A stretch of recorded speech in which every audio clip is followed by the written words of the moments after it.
There's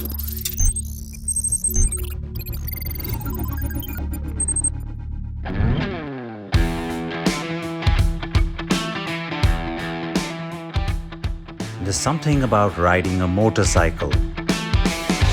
Unless you actually do it, it's difficult to articulate in words. And if the choice of your motorcycle proves to be an entertaining and enjoyable companion, the whole experience becomes even more special. These days you have motorcycles that fall into very specific categories, specific segments. So we're talking about bikes that are built for a specific purpose. So everything from daily commuting to touring, and of course high-end, high-performance sports biking to adventure. The Ducati Scrambler is not a purpose-built bike. Let me explain. It's more versatile. You can use it in the city, you can go on long rides, well, if you're into that sort of thing. You can also go rough roading with it, though it's not a true blue off-road scrambler.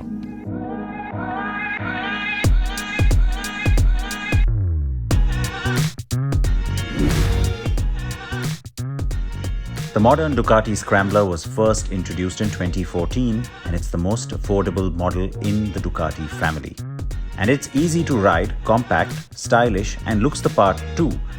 No wonder then it's the highest selling Ducati, both in India and around the world.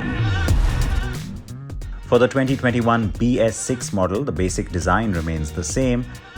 There's no mistaking that flat, wide handlebar flanking the round headlight. The teardrop-shaped fuel tank, moving to a single bench seat, which by the way has been changed for better comfort. And the Scrambler now gets LED lighting with even LED turn indicators, and yes, that LED DRL or daytime running light is unmistakable.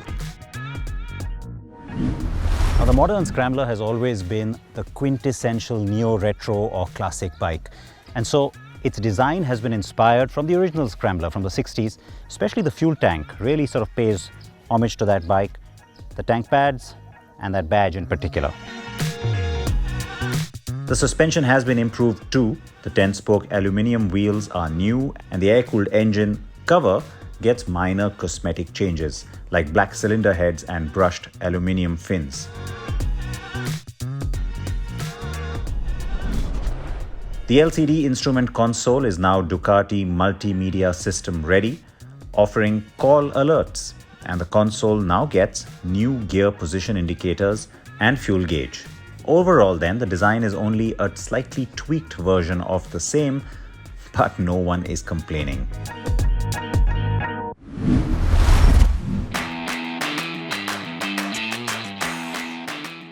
On the move, the Scrambler comes across as an easy-going motorcycle, easy to ride, not too tall and not too heavy. But at its heart, it's still a true blue Ducati.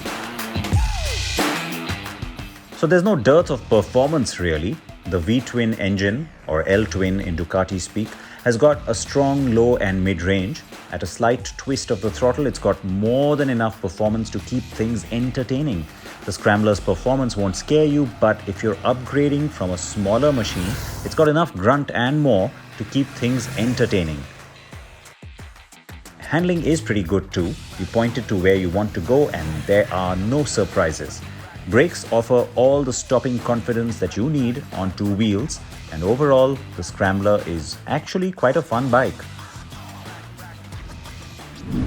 On the downside, the engine does get a little bit hot, so if you have a plan to use this as your daily commuter through a lot of traffic, well, that could be a little bit of a bother.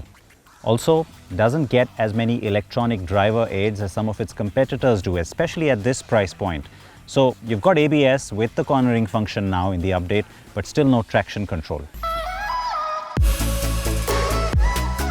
Priced at 8.5 lakh rupees ex-showroom, the Ducati Scrambler isn't still for everyone. And if you're looking for some actual hardcore off-road capability, you'd best look elsewhere. But as a versatile, practical, do-it-all motorcycle with a lot of swag, the Ducati Scrambler really ticks so many boxes that it's difficult to find too many faults with it. Throw in the legacy, the brand and the looks, and even more so. But overall, it is a very compact, very accessible and enjoyable package. Well, that to my mind is all the things that go into making a great motorcycle. So overall then, it is still a winner.